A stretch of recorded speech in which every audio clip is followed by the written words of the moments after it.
This man had nothing. Absolutely nothing. No money, no family, no future. And on the darkest night of his entire life, he found one piece of paper. That paper gave him exactly 90 days. And what he did in those 90 days, no one saw coming. Not even him. Before we dive in, what time are you listening right now? Where are you from? Drop a comment below and tell me. And please, like and subscribe for more videos like this. His name was Daniel. 29 years old, and his life had already broken apart. Not slowly, fast. One morning he had a job. By evening, he did not. One week his mother was a phone call away. The next week, she was in another city, trying to survive on her own. His father left even before that. His two older brothers stopped calling months ago. Not out of hate, out of exhaustion. Everyone in Daniel's life had run out of energy to hold things together. And Daniel, the youngest, the one everyone used to look after, was suddenly the one no one was looking after at all. He ended up in a small room, a room that cost almost nothing because it was worth almost nothing. A single bed, a single light. A single door that he locked every night, not because he was afraid of someone coming in, but because he was afraid of someone seeing how he was living. He had no job, no savings, no plan, nothing. Just four walls, and a mind that had started believing this was forever. And here is the dangerous part. When you believe something is forever, you stop fighting it. Daniel stopped fighting. He stopped applying for work. He stopped going outside with any purpose. He stopped calling anyone. He just existed, day after day, like a person who had already given up but was still breathing. But one night, that changed. He was walking.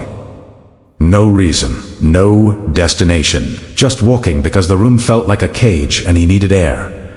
The streets were empty. The light from the shops was dim, and he passed one small shop that he had passed 100 times before. But this time something in the window caught his eye. A piece of paper, small, torn, stuck to the glass like someone had placed it there without even thinking. And on that paper, in simple handwriting, were just a few words. 90 days. That is all you need. 90 days to decide who you are going to become. Daniel stopped, read it once, twice, 3 times, and something happened inside his chest. Not a big feeling, not a dramatic rush. A crack, a small crack in something that had been sealed shut for a very long time. And through that crack, one single thought entered his mind. What if? What if 90 days is actually enough? What if I actually try? He went home. He sat on that bed. And he did something he had not done in months. He made a decision. He grabbed a piece of paper. He wrote the number 90 on it, and he stuck it on the wall right in front of where he slept. So the first thing he would see every morning was that number, 90 days. That was his deadline. That was his fight, and it started tomorrow. Day 1 was not dramatic. He woke up, he looked at the number, and he got up. That was it. He got up and he walked outside. But understand this, for a man who had been lying in that bed day after day doing nothing, getting up and walking outside was not small. It was the hardest thing he had done in weeks, because every part of his mind was telling him, what is the point? And for the first time in a long time, he answered that voice. He said, I do not know yet, but I am going to find out. Day 5. He started walking with purpose, not to any specific place, but with his eyes open. He started watching how the world worked, how people moved, how things were done, how someone could go from having nothing to having something. He watched carefully, like a man studying a map he had never seen before, like a man who was finally, after a very long sleep, actually paying attention. Day 8. He saw a notice board outside a small shop, jobs and opportunities written on small pieces of paper, pinned one next to another. He had seen boards like this before. He had walked past them dozens of times. But this time, he stopped. He read every single notice, and one of them stood out. It said, Community Center, volunteers needed, no experience required. Just show up. Just show up. 3 words, and something about those 3 words made Daniel feel like they had been written specifically for him. Day 10. He walked into that community center, and the moment he stepped through those doors, something started that he could not have predicted. Something that was going to rearrange his entire life from the inside out. The man running the place was called Marcus. Marcus was not loud. He was not inspiring in the way people talk about in movies. He was quiet, steady. The kind of man who looked at you and you felt like he could see everything, not just your face. Everything. And the first thing Marcus did when Daniel walked in was not ask him questions. He did not ask where he came from. He did not ask about his life, or his past, or his situation. He just looked at him. And then he said, "We are building things today. Come and join. Come and join." That was all. No big speech, no ceremony, just an open door and a simple invitation. And Daniel joined. And the first thing he tried to build was a disaster. A complete disaster. His hands did not know what they were doing. He cut wrong. He measured wrong. He held tools the wrong way. And Marcus watched every single mistake happen. And here is the important part. Marcus did not criticize him, not once. He walked over. Quietly, calmly. And he showed Daniel how it was done, with his own hands. Slowly, clearly. And then he stepped back, and Daniel tried again. Day 11. He tried again. Failed again. Tried again. Day 12. Something worked. Something small came together under his hands that actually made sense. That actually looked like what it was supposed to look like. And Marcus looked at it, and he nodded. Just one nod. A small nod. But that nod hit Daniel harder than any compliment he had ever received in his entire life. Because it was not given for free. Because it was earned, and because no one had looked at something Daniel made and acknowledged it in a very, very long time. And that nod became something. It became a reason to come back the next day. Day 15. Daniel showed up again. No one asked him to. No one reminded him. He just came because something had started pulling him there. Not just the work, the feeling. The feeling of being somewhere he was needed, of doing something that someone else could actually use, of not being invisible. Day 17. Marcus introduced him to a woman who ran a small food stand 2 streets away. Her name was Sarah. She needed someone to help her carry and set up supplies every morning. Very early, before 5. Daniel said yes without hesitation, and the next morning he was there at 4:30, carrying boxers in the dark, stacking things, preparing for a day that had not even started yet. The work was invisible. No one saw him doing it, but the PE was real. Small, but real. And when Sarah handed him that first amount of money at the end of the week, Daniel held it in his hand, and something changed inside him that he could not explain with words, because it was not just money. It was proof. Proof that he could do something. Proof that someone was willing to pay him for his time and his effort. Proof that he was not useless. And for someone who had spent months believing he was exactly that, useless, that proof was worth more than the money itself. He was doing 2 things now. The community center with Marcus in the afternoons. The food stand with Sarah in the mornings. And he was tired. His body was sore. His hands were rough, but he was not complaining. Because for the first time in months, his days had shape. They had structure. They had meaning. And every evening when he came home and looked at that number on the wall, he crossed off another day. And watching that number shrink felt like watching himself grow. Day 24. Day 24, something shifted in how Daniel carried himself. He stood a little straighter. He looked people in the eye when he talked to them. He spoke with a little more weight behind his words. It was subtle, but it was there, and the people around him started to notice. Marcus noticed. Sarah noticed. Even the people at the community center who did not know his name started to notice. There was something different about this young man. Something that had not been there 2 weeks ago. Day 28, and this is where the story takes its first real turn. Ruth walked into the community center that afternoon. She was not there to volunteer. She was not there to learn anything.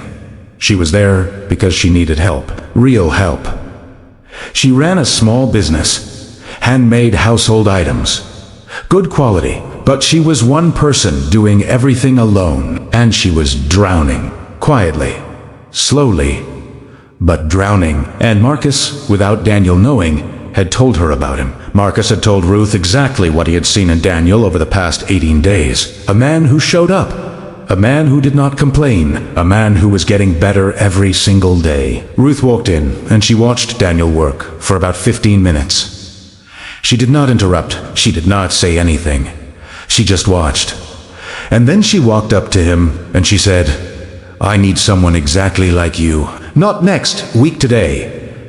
And here is the moment that everything hinges on. Because when Ruth said those words, something happened inside Daniel. The old voice came back, loud, clear.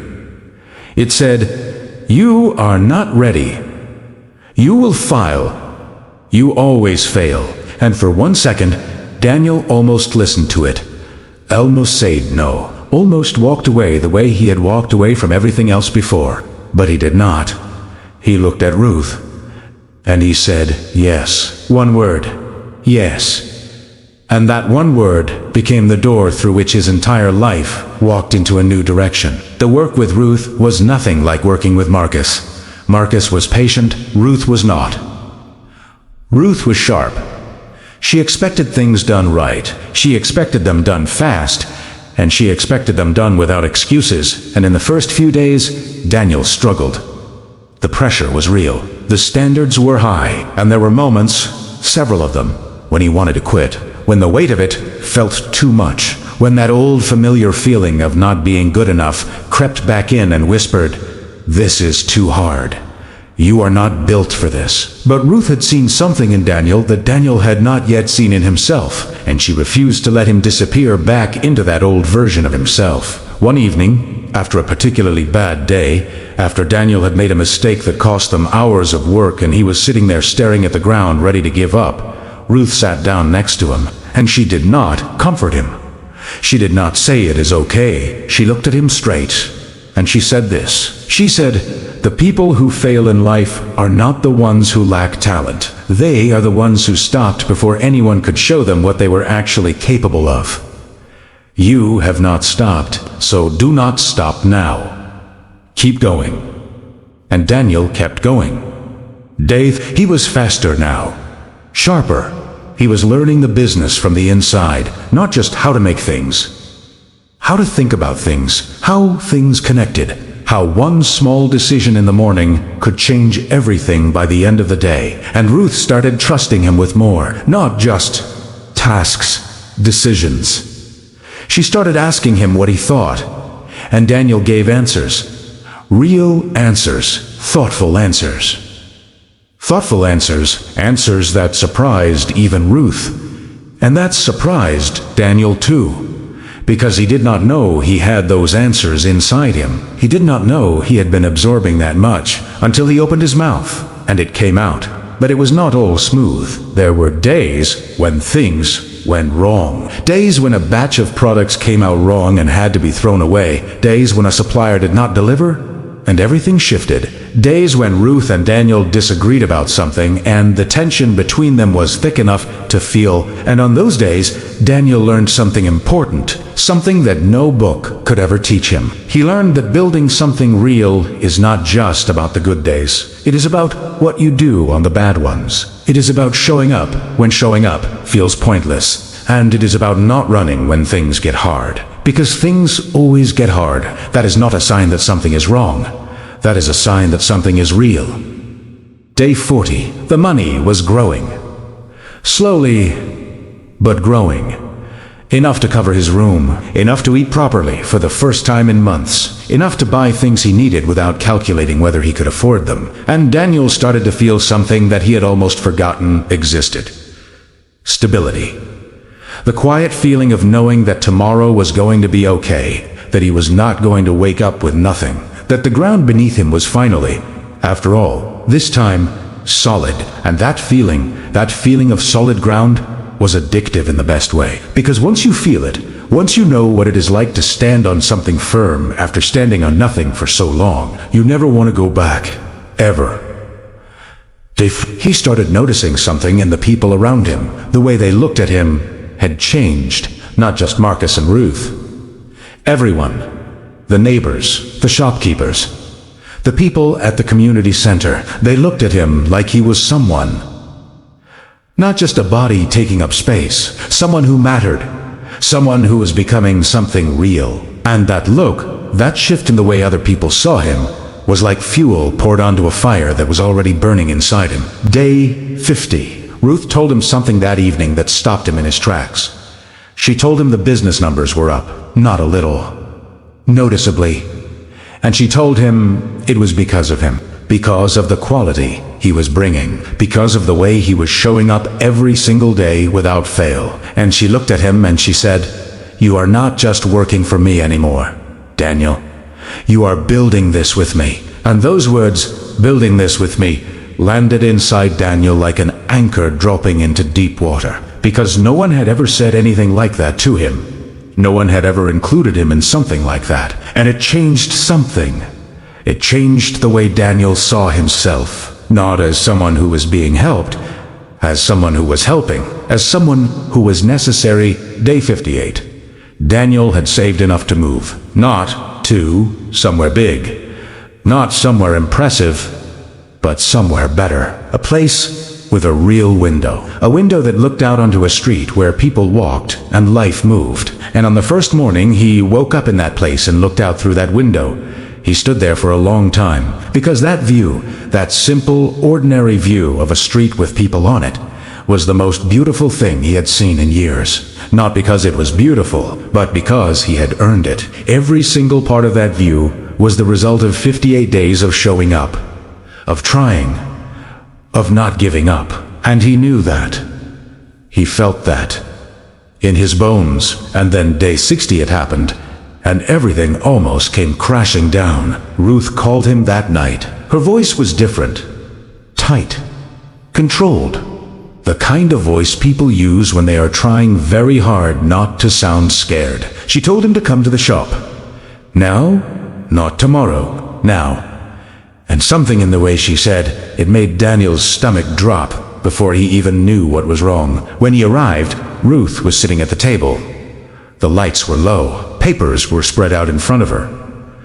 Numbers, lists, calculations done by hand, because she could not afford to outsource anything. And she was staring at those papers, the way a person stares at something that is telling them news they do not want to hear. Daniel sat down across from her and because he could see that she was not ready to talk yet. She was still processing it herself. Then she looked up, and she told him a big company had moved into their area.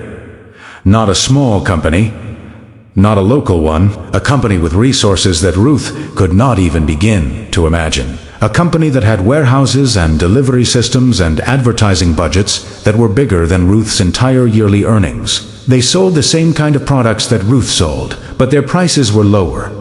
Much lower. So much lower that there was no way Ruth could match them. And in just 10 days, Ruth had lost more than half of her customers, more than half. The people who had been buying from her for months. The people who knew her. The people who liked her products. They had simply gone to the cheaper option, because that is what people do when money is tight. They go where the price is lower.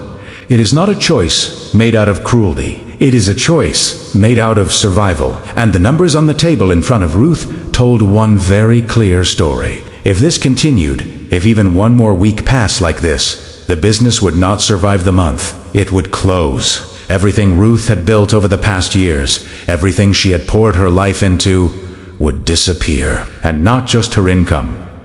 Her identity, her purpose, the thing that made her feel like she mattered. Daniel sat there, and he listened to every word. And when Ruth finished, she looked at him, and in her eyes, he saw it. Fear. Real.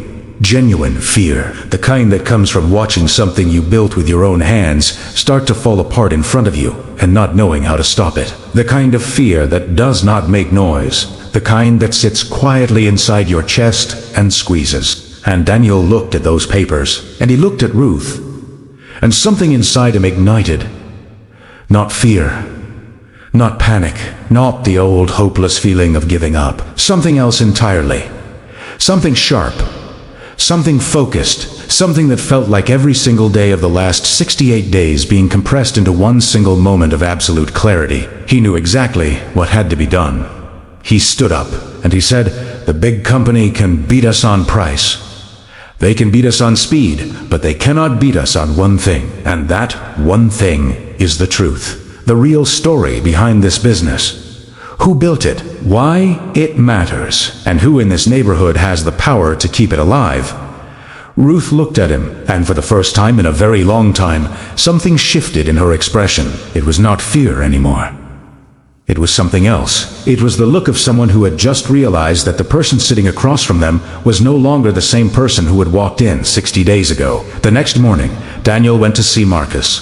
He told him everything. The problem, the plan, and Marcus listened. And when Daniel finished, Marcus did not hesitate. He said, "Then go. Do not wait. Do not think about it anymore. Go today. Go now." So Daniel went, and what he did next was the hardest, most uncomfortable, most terrifying thing he had ever done in his entire life. He went door to door, in the same neighborhood where he had spent months feeling invisible, in the same streets where people had looked right through him like he was not there. He knocked on doors, one by one, and he talked to people, and he told them a story. Not his story, Ruth's story. The real one. Who she was. What she had built from absolutely nothing. How she had done it alone. And how a company with all the money in the world was about to take it away from her. And how the people in this very neighborhood, the people living on these very streets, had the power to stop it. Not by doing anything complicated. Just by choosing to support her. Just by choosing the real thing over the cheap thing. And here is what happened at those doors. Because it was not easy. It was not clean. It was messy. It was uncomfortable. It was the kind of work that no one sees and no one applauds you for. The first door he knocked on that morning, a woman opened it halfway. She looked at him the way you look at someone you do not recognize and do not particularly want to know. And Daniel started talking. He told her about Ruth, about the business, about what was happening, and she listened for about 30 seconds. And then she said, "I am busy," and she closed the door. Not hard, not with anger. Just closed it, like Daniel had never been there at all. And standing there, on that doorstep, with that closed door in front of him, Daniel felt Italiano. That pull. That old, familiar, heavy pull. The voice inside him that said, "See, no one cares. You are wasting your time. You are still the same person you were on day one. Still invisible. Still not worth listening to." And for one full minute, Daniel did not move. He just stood there, staring at that door. And the pull was strong, stronger than he expected. Because rejection does not get easier just because you have grown. It still hurts the same way. It still feels the same way. The only difference is what you do with it after. He took a breath, and he walked to the next door, and he knocked. The second door was worse. A man opened it and looked at Daniel like he had done something wrong just by showing up. He did not even let Daniel finish his first sentence. He said, "I do not have time for this," and he shut the door. Third door. No answer at all. Daniel knocked twice, 3 times. Nothing. He moved on. Fourth door. An older woman. She opened it wide. And she actually looked at Daniel, really looked at him. And she said, "Tell me again. What did you say?" And Daniel told her the whole thing. Ruth, the business, the big company. And this woman listened the whole time. without interrupting, without looking away. And when Daniel finished, she nodded slowly, and she said, "I will come to the shop tomorrow." And that one yes, that one single yes out of 4 doors, that was enough. That was enough to keep him moving to the 5th door, and the 6th, and the 7th. By the end of that first day, Daniel had knocked on more than 30 doors, and out of those 30 doors, maybe 8 people had actually listened. And out of those 8, maybe 4 had said they would come to the shop. 4 out of 30, it was not a victory. Not by any measure, but it was not nothing either. And Daniel walked home that night with his feet aching and his voice rough and his chest tight from saying the same words over and over again. But he was not defeated. He was exhausted, but he was not defeated. And there is a big difference between those two things. The next morning he went back out. And the morning after that, and the morning after that, day after day, door after door. Some days were better than others. Some days he got more yeses. Some days he got more closed doors. But every single day he went back out, because every single no was just one more door that was done.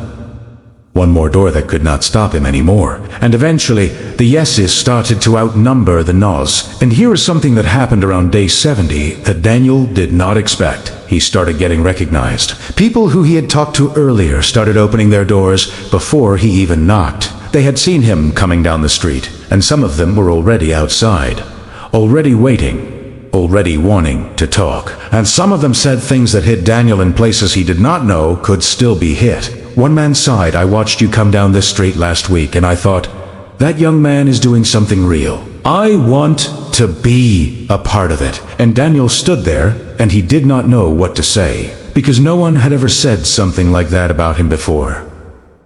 Ever.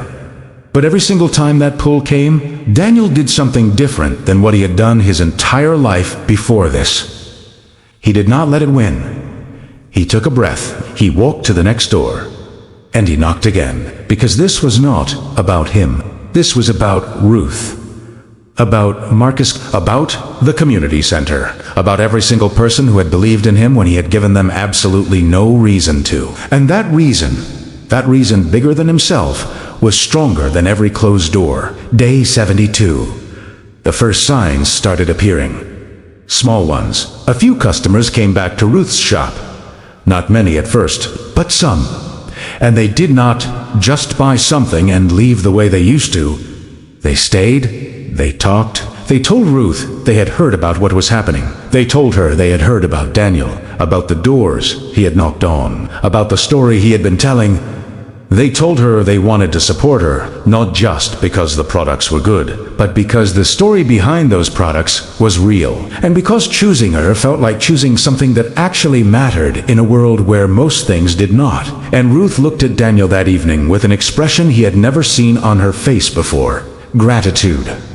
Real, deep, unshakable gratitude. The kind that does not come from words. The kind that comes from someone realizing that another person just did something for them that they could never fully repay. Every day more people came. Word was spreading. Not through any advertisement, not through any campaign. Through conversations, through people telling other people. A woman at the market told her neighbor, a man at the corner shop told his friend. And each time the story was told, it grew a little. It picked up a little more weight, because the story was true, and true stories have a way of traveling on their own. Ruth's numbers started climbing, slowly at first. Then, faster. The customers were coming back.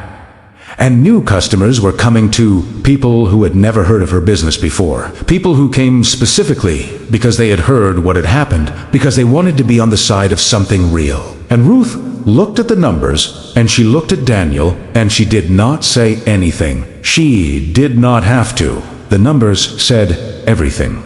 Day 82. The big company was still there. They were still selling. They were still trying, but something had shifted. The ground beneath them had changed, because the neighborhood had made a choice. A quiet, collective, unstoppable choice. And that choice was to stand behind the person who had built something real, not the company that had come in with money, the woman who had come up with nothing. Day 8, Daniel went back to the community center. He sat with Marcus for a while in the same spot where he had sat on day 10 when he first walked in. The same chair, the same corner, but everything else was different. Everything about the way he sat in that chair was different, and Marcus could see it. They did not talk much. They did not need to. Marcus looked at Daniel, and Daniel looked at Marcus, and in that silence, everything that had happened over the last 85 days existed. Every mistake, every door that closed, every morning that Daniel almost did not get up, every moment of doubt, every moment of fear, every single moment that had built him, piece by piece, into the person he was sitting there as right now. And Marcus said one thing. Just one thing. He said, "You know what changed, Daniel? You did not just find a job. You did not just make money. You became someone that other people believe in. And that is not something anyone can teach you. No one taught you that. That is something you built. By yourself, one day at a time." And when Marcus said those words, Daniel felt something move inside his chest. Not sadness, not pride exactly. Something deeper than both. The feeling of hearing someone else see you the way you are finally starting to see yourself. Day 87. Daniel went to the shop window, the same shop where he had first seen that piece of paper, the one with the words that had cracked something open in him. He stood in front of that window and he looked. And the paper was gone. Someone had taken it down. Or it had fallen, or the wind had carried it away. It did not matter, because the words on that paper were no longer on a piece of paper in a shop window. They were inside Daniel. They were living inside him, and they were going to stay there forever. Day 89. The night before the end, Daniel was sitting in his new room. The one with the window. The light from outside was coming in, soft and quiet. The kind of light that does not demand anything, and he looked at the piece of paper on his wall. The one with the number 90, and there was only one number left to cross off. One, and he sat there and he thought about everything. Day 1, the dark room.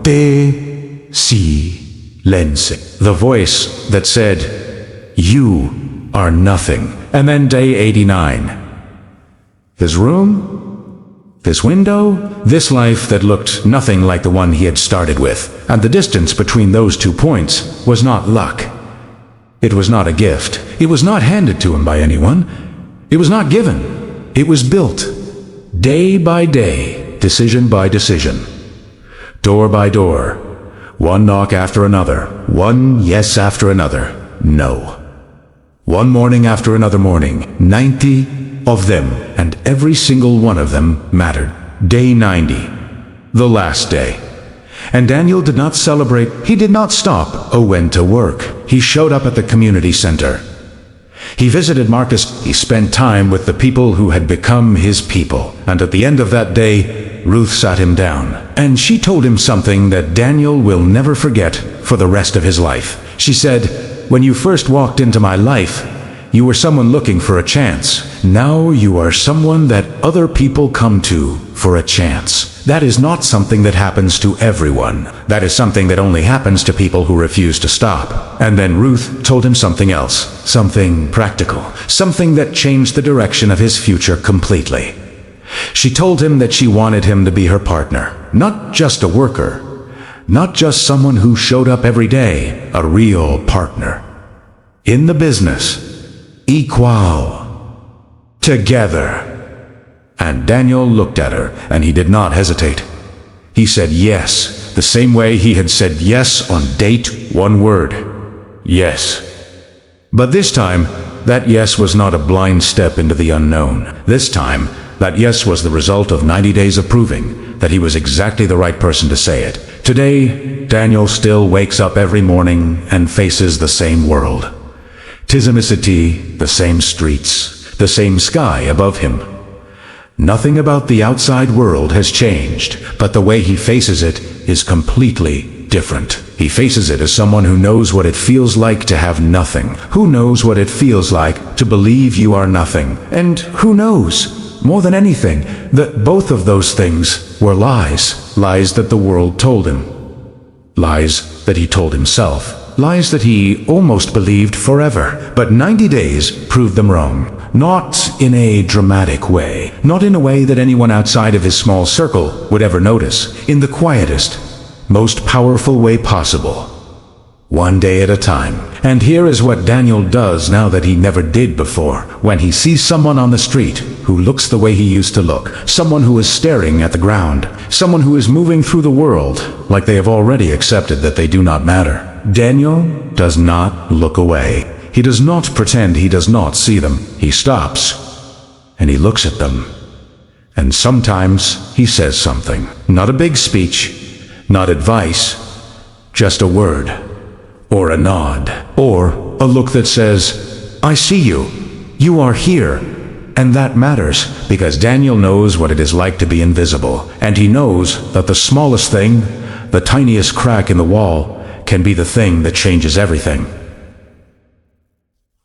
Marcus is still at the community center, still opening those doors every single day, still not asking anyone where they came from, or what they have lost, or how far they have fallen, still just saying, come in, and people come. More and more people come through those doors every week. Because word travels, because when someone's life changes because of an open door, they tell someone else about it. And that someone else comes looking for the same door, and it is still open. It is always open, because that is what Marcus does.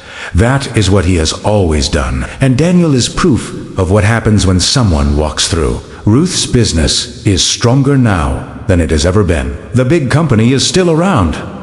They did not disappear. They did not go bankrupt. They are still there, still selling, still trying. But they are no longer the threat they used to be, because something happened that no amount of money could have prevented. The neighborhood chose. They chose the real thing, the thing that was built by a real person, the thing that had a story behind it. And that choice, that quiet, collective, unstoppable choice made by ordinary people on ordinary streets, turned out to be more powerful than any amount of resources the big company could ever throw at them. Because people do not just buy products. They buy meaning. They buy story. They buy the feeling of being connected to something that matters. And Ruth had that the big company never could. And Daniel is right there beside Ruth. Every single day. Working, building, growing. Not because he has to be. Not because someone is forcing him. But because he knows exactly what it costs to get there. He knows every door that closed in his face. Every morning that almost broke him, every single moment over those 90 days, where giving up would have been easier than continuing. And he knows that the only reason he is standing where he is standing right now, the only reason his life looks the way it looks, is because on one night, on one ordinary evening, in one small shop window that he had passed 100 times before, he read a few words on a piece of paper. And those words cracked something open inside him that could never, for the rest of his life, be sealed shut again. 90 days. That is all it took. 90 days and one decision. And that decision did not just change one life. It changed the lives of everyone connected to it. Ruth, Marcus, Sarah, the neighbors, the people at the community center, the woman at the fourth door who said yes, the man who watched Daniel walk down his street and felt something stir inside him. Everyone who said yes, everyone who opened a door, everyone who believed when believing was the hardest thing to do, all of them changed. Because of one man, because of one decision, because of 90 days. Because here is the truth that this entire story is really about. It is not about talent. It is not about luck. It is not about being special or chosen or different from anyone else. It is about one thing. One single thing, the decision to keep going, the decision to get up one more time, to knock on one more door, to try one more time, even when everything inside you is screaming stop, even when the world has given you every reason to believe that trying is pointless. The decision to keep going anyway, that is the only thing that separates the people who make it from the people who do not. Not talent, not connections, not money, just the decision. Made once, and then made again. Every single day, for 90 days. And if one man, with no money, no support, no one in his corner, can change his entire life in 90 days just by making that one decision and following through on it every single day, then think about what you could do. Think about what is sitting inside you right now that you have not touched yet. Think about what is possible for you right now. Tonight, tomorrow morning, not next month, not next year, not someday. Right now, one decision.